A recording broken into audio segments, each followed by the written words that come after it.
Hi guys, Mazin from ReadMe here. So I just bumped into Aloka Gunasekara, who is the manager of StartupX Foundry? Program manager of StartupX. The program manager of StartupX Foundry. So Aloka, can you tell us, in your opinion, what do you think of the Sri Lankan startup ecosystem? Do we really have good ideas, innovative ones that solving problems? Absolutely. So before coming into StartupX Foundry, I ran my own company. Okay. This is back in 2011 to 2016, and in comparison to that, the startup ecosystem in Sri Lanka has evolved a lot. And we are seeing a lot of maturity in the ideas that come, and we also see a lot of maturity in terms of how people develop things and how people market things and how people actually take things to overseas markets. Okay, so can you tell us, in your experiences running StartupX Foundry, I'm sure that you see a lot of pitches, people come in pitches for ideas? Yes, I do, yeah. Okay, so can you tell us, how are these ideas normally, when they come? What kind of people come to you guys? So essentially at StartupX Foundry, we work with MVP level startups and startups with some traction, but we have a lot of people coming in with ideas and we help them as much as we can.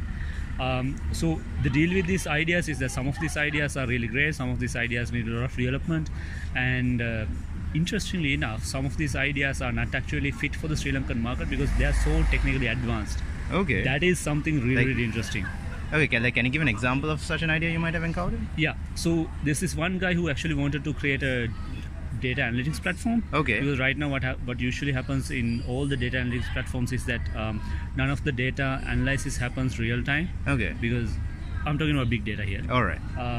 So what you do is you collect that data, you store this data, and then you analyze this data on a linear way. But this is one guy who came to us and he actually wanted to create a real-time data analytics platform. I'm talking about hedge fund sort of things. I'm talking about stock prices sort of thing. Oh wow! And I haven't seen anyone else doing something like this. The deal is you need to create everything from ground up. Okay. This is not exactly like a software layer. You actually have to do hardware stuff. Oh, and okay. Most people don't get it. Right. So, interesting. Yes. Right. So okay. So those are the ideas that you see that are over the moon ones, right? Yeah. Over the moon ones. But the problem is, most people don't get it. Okay. That's the problem. Okay. So actually, just to elaborate on that, what do you think are the challenges rather that the stuff that's stopping Sri Lankans from growing, in terms of startups? Okay. One of the biggest things is that we have to stop thinking of Sri Lanka as a viable market, because Sri Lanka has only 21 million people as a very, very optimistic guess. If you put, let's say, 10% of that as the middle class, we are still looking at 2 million people. Okay. That's not good enough.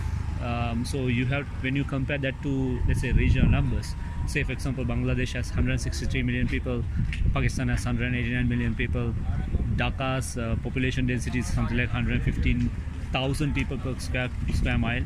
Then Karachi has 18 million people in it. Mumbai has about 18 million people in it. So when you look at these numbers, Sri Lanka doesn't even compare. Okay. So startups necessarily have to think about going out of the country. Okay, that's interesting because I actually met up with a few Maldivian entrepreneurs just before coming to Distupt Asia, and what they said was they would rather pilot in Maldives and then expand into Sri Lanka instead. Absolutely. So Sri Lanka is a damn good pilot market. Okay. Because there are so many things going really good for us. For example, we are really well situated, and unfortunately, okay, depending on how you look at it, unlike Indian startups or Indian companies, we have really good relationships with Bangladesh and Pakistan and all the other regional countries. So if we want to expand into those countries, Sri Lankan startups are not seen as a threat. Okay. Instead, they welcome us with open hands, which is a really good thing. So ideal case, we really want startups to start things off in Sri Lanka and then expand to all these markets as soon as possible, because that's where the scale is. Okay. Now, I just want to ask one final question. Now, with your experience in StartupX Foundry, could you describe what qualities, or rather, could you describe the type of entrepreneurs that would succeed? Okay. This is actually pretty interesting. So in our experience, the most successful entrepreneurs had been people in their late 20s to mid 30s. Okay. People who come from a corporate background, people who understand how processes work, how companies work, how corporates work, and they also have the necessary network to make things happen. And most of these people have an MBA, so Right. they actually understand the scientific side of managing things. So time and time again, we've seen that these people succeed. So if someone comes to me with an idea with that sort of profile, I'd be very interested. Okay, but now that's a pretty interesting thing you said, because now, of course, we have a lot of programs aimed at encouraging university students to pursue a startup career. Yeah. Do you think those are effective then? I mean, you just said it's corporate guys who succeed. Well, it depends. So one thing is most of this particular profile that I told you about, these people are focusing on B2B startups. Okay. And as a matter of fact, B2B startups with a profile like this has a propensity to succeed a lot more than a university graduate who's coming up with a startup idea. But in terms of innovation, university students have a lot of innovative ideas coming up. It's just that they don't necessarily know how to put these things into place, unlike all these corporate guys.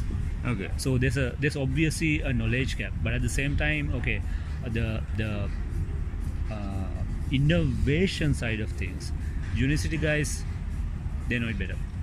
All right. Okay. Thanks a lot for your thoughts, Aloka. Appreciate it. Yeah, thanks, man. Thank you very much. That's actually quite long.